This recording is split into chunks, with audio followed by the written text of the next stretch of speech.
एक तरफ आज़ाद कश्मीर में इंतखाबात के नताइज बनाए जा रहे थे और दूसरी तरफ लाशें गिराई जा रही थी।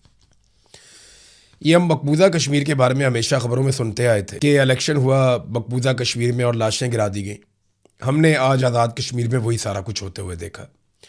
पाकिस्तान के मौजूदा रजीम ने आसिम मुनीर साहब की क़ियादत में आज़ाद कश्मीर में एक करके इन्होंने नताइज जारी कर दिए हैं। जो वोटिंग टर्नआउट था वो तो जो लोग वहाँ कवरेज कर रहे थे सारा दिन, उन्होंने कहा 10% भी हमें नहीं लगता। लेकिन अगर हम बहुत भी बढ़ा के बयान करें तो हम 15% कह सकते हैं। इससे ज़्यादा लोगों ने निकल के पोलिंग स्टेशन तक आने की ज़हमत ही नहीं की। तो अवामी सतह पे तो मुकम्मल तौर पे एक बाइकआउट नज़र आया जो आज़ाद कश्मीर में इलेक्शन हुआ। लोगों ने उसमें दिलचस्पी नहीं ली। मिलिट्री एस्टेब्लिशमेंट का तैयार करदा इलेक्शन था और उन्होंने इसको 3 मराहिल में करने का फ़ैसला किया। कुछ 8 के करीब सीटें कह रहे हैं कि नून लीग को दे दी हैं, 7 या 8 अभी तक, और कुछ 4-5 पीपल्स पार्टी को दे दी हैं। एक आधी की जो है वो भी रह जाएगा, उसका भी आ जाएगा नतीजा तो पता चल जाएगा। बहरहाल ये इन्होंने आपस में बंदर बांट कर ली है। इसके बाद दूसरे मरले का इलेक्शन करवाएंगे। लेकिन जब यहाँ पे इलेक्शन हो रहा था तो वो जो एहतजाज करने वाले लोग मीरपुर से निकले काफिले लेकर वो रावला कोट पहुँच गए और दरीक चौक से जब वो आगे की तरफ बढ़े और चनार चौक के नज़दीक पहुँचे तो उमर नज़ीर कश्मीरी साहब ने जो स्टेटमेंट जारी किया उसके मुताबिक वहाँ पे खौफनाक खून रेजी हुई है। कश्मीर को पाकिस्तान की शारक कहा जाता है और उस पर खुद ही छुरी चला रहे हैं और चलाने वाले भी कोई बाहर से नहीं आए, हमारी अपनी सिक्योरिटी फोर्सेज हैं। उमर नज़ीर कश्मीरी ने जो सबसे पहले इन्फॉर्मेशन दी, उन्होंने बताया कि जी चनार चौक के नज़दीक इमारतों पर असलहा फिट किया गया था और हैवी मशीन गन्स फिट करने के बाद अवाम पे गोली चलाई गई। रेंजर्स ने गोली चलाई है जो उन्होंने बताया। पहले उन्होंने 10 लोगों के नाम लिए जो शहीद हुए हैं, उनके इलाकों के नाम लिए और ये बताया कि 10 लोग अब तक शहीद हो चुके हैं। 7वें नंबर पे उमर नज़ीर कश्मीरी ने अपने भाई का नाम लिया था। फिर कुछ देर के बाद इतला आती है, एक और साहब बताते हैं कि जो शहादतें उनकी तादाद 14 हो गई है। और अब जब मैं ये वीलॉग रिकॉर्ड कर रहा हूँ तो अभी जो ताज़ा तरीन इतला आई है उसके मुताबिक अब तक 20 कश्मीरी शहीद हो गए हैं इस पूरे इंसिडेंट में। कौन कौन है? नईम बट हैं कोटली आज़ाद कश्मीर से, दूसरे शहीद उस्मान नज़ीर, तीसरे निसार अहमद, चौथे काशिफ याकूब, 5वें सरदार फ़िदा हुसैन, छठे मुजम्मल, 7वें बासित शाह, 8वें फ़हीम अफजल, 9वें कामरान मुश्ताक, 10वें ज़रगाम खलील, 11वें साकिब हनीफ और 12वें साकिब इसहाक, अरील असगर 13, 14 उस्मान गुल, 15 जफ़ीर पहलवान, 16 निसार शाहीन। ये लोग शहीद हो गए हैं। 20 के करीब नाम अभी तक मेरे पास आए और ये आज़ाद कश्मीर से दोस्तों ने भिजवाए हैं। बहुत सारे लोग ज़ख्मी भी हुए हैं जो अस्पतालों में। एक अफसोसनाक बात यह है कि सिक्योरिटी फोर्सेज ने पहले इन लोगों पे बिला इश्तियाल फायरिंग की। इन लोगों के पास हथियार नहीं थे, ये निहत्ते जा रहे थे और ये बात उमर नज़ीर कश्मीरी ने खुद बताई भी कि हमने लोगों से दरख्वास्त की थी कि कोई भी हथियार लेकर नहीं जाएगा। निहत्ते लोगों पे गोली चलाई गई है। उमर नज़ीर कश्मीरी का भाई शहीद हुआ है। उसने जब शोहदा के नाम लिए तो 7वें नंबर पर अपने भाई का नाम भी लिया और बताया कि ये मेरा भाई था। लेकिन बड़ी सब्र के साथ, बड़ी इस्तिकामत के साथ, साबित कदमी के साथ उन्होंने शोहदा के नाम लिए और बड़ी होशमंदी के साथ उन्होंने आगे के लाएमल का ऐलान किया कि हम आगे बढ़ेंगे, हम पीछे नहीं हटेंगे, हम अपने मौक़िफ़ से पीछे नहीं हट सकते, हम हक़ पर हैं। हमारे जो लोग शहीद हुए, हमारा ईमान है कि अल्लाह ताला उनके लिए अच्छाई वाले मामलात करेगा। बड़ा पहाड़ जैसा सब्र और हौसला दिखाया उमर नज़ीर कश्मीरी ने। जब ऐसे लोग होते हैं ना फिर लोग पीछे नहीं हटते। सिक्योरिटी फोर्सेज का मुहासरा तोड़कर गोलियां खाते हुए अपने सीने पेश करके ये लोग पहुंच गए शहर के अंदर और जिस मंजिल पे इन्होंने जाना था वहां तक पहुंच गए। अब आगे का फासला ये लोग पैदल तय करेंगे। वजह यह है कि गाड़ियां इनकी रोक दी गई हैं, तबाह कर दी गई हैं और इनको गाड़ियों की सहूलत भी उस तरह मुयसर नहीं है। तो अब कश्मीरी बड़े पैमाने पर पैदल मार्च करेंगे और इसमें उनको 4 दिन भी लग सकते हैं, 5 भी दिन लग सकते हैं मुजफ्फराबाद जाने में। तो कश्मीरियों के लिए एक बहुत बड़ी रिस्पॉन्सिबिलिटी और एक बहुत बड़ी तहरीक ये बन चुकी है। चंद दिन पहले तक हमारे मीडिया के जो दोस्त भारत में नौजवानों के हक़ में आवाज़ बुलंद कर रहे थे वो इस पे बात नहीं कर पा रहे।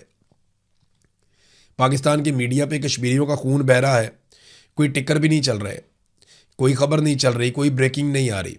कोई पाकिस्तान का मीडिया ये ख़बर देने के लिए तैयार नहीं है। बल्कि अलीम खान को शिकस्त हुई बदतरीन इस इलेक्शन में और उसका चैनल बदला ले रहा है कि जनाब ये शरपसंद थे। जत्थे कहकर मुखातिब किया जा रहा है, मुसल्ला जत्थे कहा जा रहा है, शरपसंद कहा जा रहा है कि इन्होंने 2 पुलिस वालों को ज़ख्मी कर दिया। ये 20 लाशें नज़र नहीं आती, बहुत सारे ज़ख्मी दर्जनों अस्पतालों में पड़े हुए हैं, वो नज़र नहीं आते। अवाम के ऊपर सीधी गोली चलाई गई है। ऐसा लगता है कि एस्टेब्लिशमेंट लोगों के इलेक्शन के बाइकआउट का बदला ले रही थी कि मारो इनको गोलियां, ये हमारे हुक्म की खिलाफ वर्जी करते हैं। नाजरीन, जिन लोगों से मेरी बात हुई आज़ाद कश्मीर में, वो ब्रिगेडियर फाइक को और IG लियाकत को ज़िम्मेदार करार दे रहे हैं कि ये 2 लोग बेसिकली रिस्पॉन्सिबल हैं जो भी कत्लेआम आज़ाद कश्मीर में अब तक हुआ है। 50 के करीब लोग पहले शहीद हो गए थे, 20 लोग अब शहीद हो गए, लगभग 70 के करीब लाशें और बहुत बड़े पैमाने पे ज़ख्मी हैं, बहुत बड़ी तादाद में ज़ख्मी हैं। रावला कोट को लहू लहान कर दिया। पूरे पाकिस्तान को इसके ऊपर आवाज़ उठानी चाहिए। मुझे अच्छी तरह याद है, आज से चंद दिन पहले मेरी ज्वाइंट अवामी एक्शन कमेटी के लोगों से बात हो रही थी, तो इन्होंने मुझे एक बात कही थी कि इमरान भाई, ये बात आप याद रखिएगा कि इस लड़ाई में या तो हम जीतेंगे, अपने हकूक़ लेंगे, या हम मारे जाएंगे। लेकिन अगर हम मारे जाए ना, तो आप हमें भूलने मत दीजिएगा, लोगों को बताइएगा कि हम अपने लोगों के लिए मारे गए। हमें पता है कि हम इसमें शहीद कर दिए जाएंगे, हम इस बात को जानते हैं। हमने अपने हाथों से लाशें उठाई हैं, आइंदा हो सकता है कि हमारी लाशों को हमारे लोग उठाकर ले जाएं। हम या तो कामयाब होंगे या शहीद कर दिए जाएंगे, हमारे पास और कोई रास्ता नहीं बचा। लेकिन वादा करें आप हमें भूलेंगे नहीं, हम अपने लोगों के लिए जाने दे देंगे, हमारे बाद आने वाले हमारी तहरीक को जिंदा रखेंगे, लेकिन कश्मीरी एक दिन अपना हक ले लेंगे, हम पीछे नहीं हटेंगे। ये बातें इन्होंने मेरे से की थी। मैं उस वक्त सोच रहा था कि ये इस नहज पे मामला पहुंचा क्यों। वो इसलिए कि ज़िद है, हरदर्मी है एक आदमी की कि पाकिस्तान में मेरा सिक्का चलेगा, मैं निज़ाम को चलाऊंगा। एक इदारा ये सोचता है कि वो पूरे मुल्क को कंट्रोल करेगा, तो फिर मुल्क का यही हाल होगा, जहाँ जमहूरियत नहीं है, इंसानियत नहीं है। और आप इल्ज़ाम लगा देते हैं कि ये जनाब दुश्मन के आला कार हैं, कभी कहते हैं राह के एजेंट हैं। आपको राह तोते पसंद है ना, जो आपकी ज़बान बोले, जो आप कहें फर बोलने वाले तोते आपको पसंद है। या तो कोई शख्स आपके लिए राह तोता बन जाए, बोलता रहे, नहीं तो फिर आप उसको राह का तोता करार दे देते हैं या राह का एजेंट करार दे देते हैं। इतनी औकात है पाकिस्तान के इदारों की और पाकिस्तान के सिस्टम की, क्योंकि या तो ये कहते हैं कि आप हमारे लिए काम करें, अगर आप हमारे मफाद के खिलाफ जाएंगे तो हम आपको दुश्मन करार देके मार देंगे या गायब कर देंगे। और आज हम उसका एक और अमली मुजाहरा देख रहे थे।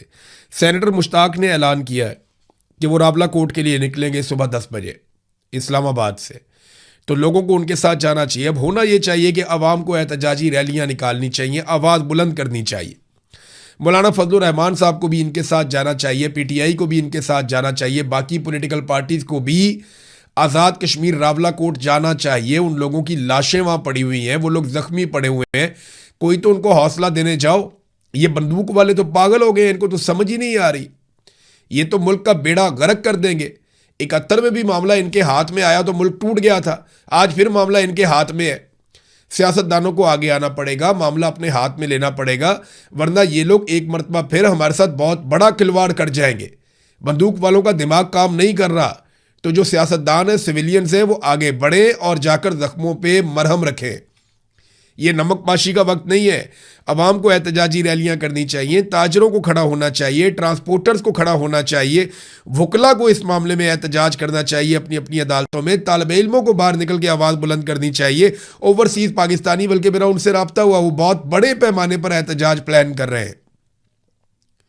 जैसे माजी में उन्होंने एहतजाज किया, वो उससे भी बड़ा एहतजाज करने जा रहे हैं। उनका ये कहना है कि वो अपने भाइयों को इस मुश्किल वक्त में अकेला नहीं छोड़ेंगे। सोशल मीडिया पे आप ज़रूर आवाज़ उठाएं, जितनी आवाज़ उठा सकें, थोड़ी उठाएं, ज़्यादा उठाएं, लेकिन आप सोशल मीडिया पे भरपूर आवाज़ उठाएं। ज़ख्मियों को अस्पतालों में जाकर इलाज नहीं करवाने दिया। वो जो ज़ख्मी लोग अस्पतालों में जाते थे, अस्पतालों के ऊपर भी कब्जा किया हुआ था कि लाजमी बात है इनको गोलियां लगेंगी, ज़ख्मी होंगे, ये अस्पतालों में आएंगे। अब जो लोग अस्पतालों में जाते हैं तो वहाँ ये होता है कि सबसे पहले तो लाशें कब्जा कर ली जाती हैं, लाशें वापस नहीं दी जाती, ताकि लाशें मिलेंगी तो रोला पड़ जाएगा, पता चलेगा कौन कौन शहीद हो गया, और वो लाशें दुनिया के सामने भी आएंगी। लिहाजा सबसे पहले लाशों पे कब्जा कर लिया जाता है। ये हमारा यहाँ पे पसंदीदा काम है कत्लेआम के बाद। वो पुरानी वाली लाशें मांग रहे हैं कि जी वो भी हमारे हवाले की जाए। उनके मुतालबात में से एक मुतालबा है। दूसरा, जो जख्मी जाते हैं, जख्मियों को और उनके साथ आने वालों को गिरफ्तार कर दिया जाता है और उन्हें बाद औक़ात मुंतकिल कर दिया जाता है दूसरे शहरों में। ये बड़ी अनफॉर्चुनेट सिचुएशन है कि अस्पतालों के ऊपर भी कब्जा कर लिया गया कि लाशें गायब कर देंगे। रावलाकोट में बर्बरियत पे कोई खबर नहीं चलाई मीडिया ने। ये इंतहाई अफसोसनाक चीज़ है। मरियम नवाज ने सेलिब्रेशन शो कर दी। आज़ाद कश्मीर के इलेक्शन को जनाब हमने जीत लिया, आतिशबाजी लगा दी, सेलिब्रेशन लगा दी, अपनी खुशियां मना ली मरियम नवाज ने। इस औरत को बिल्कुल एहसास नहीं है कि पाकिस्तानियों के दिल पे क्या गुजर रही होती है। जिस दिन अरशद शरीफ को शहीद किया गया उस दिन ये केक काट रही थी। बाद में उनकी लाश जो है उसकी तस्वीर लगा के एक झूठा प्रोपेगेंडा कर दिया कि अरशद शरीफ ने नवाज शरीफ की बीवी की मौत का मजाक उड़ाया था या बीमारी का मजाक उड़ाया था। और बाद में झूठी साबित हुई ये औरत कि कभी भी अरशद शरीफ ने मजाक नहीं उड़ाया, बल्कि मैं हूं या अरशद शरीफ है या साबिर शाकिर है या बाकी जर्नलिस्ट हैं। हम हमेशा दुआ करते रहे हर बीमार के लिए। जब कभी पता चला नवाज शरीफ बीमार है, हमने कहा जी अल्लाह ताला उन्हें सेहत अता फरमाए। लेकिन जो इनके पॉलिटिकल स्टेटमेंट्स हैं या इनके झूठ हैं उनको हम बेनकाब करते रहे। इस औरत ने वहां पे भी झूठ बोला। झूठ इनकी घुट्टी में पड़ा हुआ है। इनके घर से इनको तोहफे में झूठ मिलता है। हर वो मौका जिसमें पाकिस्तानी दुखी होते हैं, तकलीफ में होते हैं, दर्द में होते हैं, ये उस मौके पर केक काटते हैं, सेलिब्रेशन करते हैं, आतिशबाजी करते हैं। एक मरतबा फिर इस औरत ने जब रावलाकोट में लाशें पड़ी हुई थी, खून बह रहा था, लहू लहान था कश्मीर, उस वक्त कश्मीर के अंदर फतह के झंडे गाड़ के आतिशबाजी की फुटेज लगाई है। इनकी खुशियां अलग, इनके गम अलग। पाकिस्तानियों की खुशियां अलग, पाकिस्तानियों के गम अलग। इनका पाकिस्तान से या पाकिस्तानियों से कोई ताल्लुक दिखाई नहीं देता। पूरे पाकिस्तान में लोगों को आवाज़ उठाना चाहिए, सहाफ़ियों को भी आवाज़ उठानी चाहिए। आप ये सोचते हैं कि आपके छोटे छोटे बच्चे, आप आवाज़ उठाएंगे तो प्रॉब्लम हो जाएगी। ये जो लोग शहीद हुए हैं इनके भी छोटे छोटे बच्चे हैं। मैं कहता था ना कि बारी बारी सबकी बारी। आज मेरे कश्मीरी भाइयों की बारी है। मैं आपको लिख कर देता हूँ, कल आपकी भी बारी आएगी। ये पंजाब के एक एक शहर में घुसेंगे और एक एक जगह पे तबाही फेरेंगे। वो DW न्यूज़ ने जो डॉक्यूमेंट्री छापी है ना, उसके इंटरव्यू सिर्फ आप निकाल के सुने और पढ़ें, आपके रोंगटे खड़े हो जाएंगे कि किस तरीके से पाकिस्तान के पूरे निज़ाम पे पाकिस्तान की मिलिट्री एस्टेब्लिशमेंट ने कंट्रोल कर लिया है। मुझे जो उसका मेन मुद्दा है उससे मुझे इख्तलाफ है कि पाकिस्तान का जो एटमी प्रोग्राम है वो बहुत ख़तरे में है। मुझे लगता है कि वो गैर ज़रूरी है और ये पुराना प्रोपेगेंडा है। लेकिन पाकिस्तान की मिलिट्री एस्टेब्लिशमेंट ने पाकिस्तान की पूरी इकॉनमी को कंट्रोल में ले लिया है, ये बात बिल्कुल ठीक है। वो पाकिस्तान के सबसे बड़े बिजनेस करने वाले लोग हैं। पाकिस्तान में सबसे वसी कारोबार उन्हीं का है और आज उन्हीं का कंट्रोल है सारी चीज़ों के ऊपर। कोई उनका कारोबार में मुकाबला नहीं कर सकता। ये बात हकीकत है। तो जो कुछ हुआ आज रावलाकोट में, वो बदला था मीरपुर में लोगों के वोट ना डालने का। ऐसा दिखाई देता है। लोग तो नहीं हारे, लोग तो फिर भी जा रहे थे। इन्हें लगा गोलियां खाने के बाद लोग भाग जाएंगे। नहीं, लोगों ने गोलियां खाई, जख्मी उठाए, लाशें उठाई और फिर दोबारा मुहासरा तोड़कर वहां पहुंचे जहां वो जाना चाहते थे। कश्मीरियों को 70 साल से लड़ने की आदत है। की कीमत 1 रुपये कम करके डीजल की कीमत 3 रुपये मजीद बढ़ा दी गई है। जब आलमी मंडी में 1% कीमत बढ़ती है तो ये पाकिस्तान में 4% बढ़ाते हैं। जब आलमी मंडी में 10% कीमत कम होती है तो ये पाकिस्तान में बहुत कम, 1% से भी आधे से आधा जो है ना, यानी आधे से आधा फीसद जो है वो ये इन्होंने कम की है। लेकिन डीजल वहां पे बढ़ा दिया दोबारा से। तो ये किसी किस्म का रिलीफ अवाम को मुंतकिल करने पर तैयार नहीं है। इस वक्त जो अवाम की जेबों पे डाका डाल रहे हैं, ये पैसा इकट्ठा करेंगे और थोड़े अरसे के बाद एक रिलीफ दे के अवाम को कहेंगे देखिए जी हमने कीमतें कम कर दी। लेकिन उस वक्त तक ये अच्छी खासी जेबें आपकी काट चुके होंगे। नादरीन, एक मंजर मैं आपको दिखाता हूँ। ये देखिए, ये DC लाहौर है। ये चेक करें आप बंदा, ये DC लाहौर है। इसका नाम है कैप्टन, रिटायर्ड, फौज से रिटायर्ड है कैप्टन। मामला ये है कि इमरान खान का नुमाइंदा हूँ। इमरान खान का विजन नाफिज करना है तो इमरान खान ने तो ड्रोन हमलों से मना किया था, इमरान खान ने तो मिलिट्री ऑपरेशन से मना किया था। तो ये तो आपने खुद कहा था कि जो फ़ौज को ऑपरेशन का इख्तियार देता है कानून, वो हम ख़त्म कर देंगे, वो भी आपने ख़त्म नहीं किया। तो इमरान खान ने जैसे हुक्मरानी करने का कहा था वैसा बदकिस्मती से इन लोगों ने किया नहीं। बहरहाल देखते हैं जलसे में क्या ऐलान करते हैं और उसके बाद किस सिमत में आगे बढ़ते हैं। अब तक के लिए इतना ही। अपना ख्याल रखिएगा, अपने इस चैनल का भी। अल्लाह हाफ़िज़।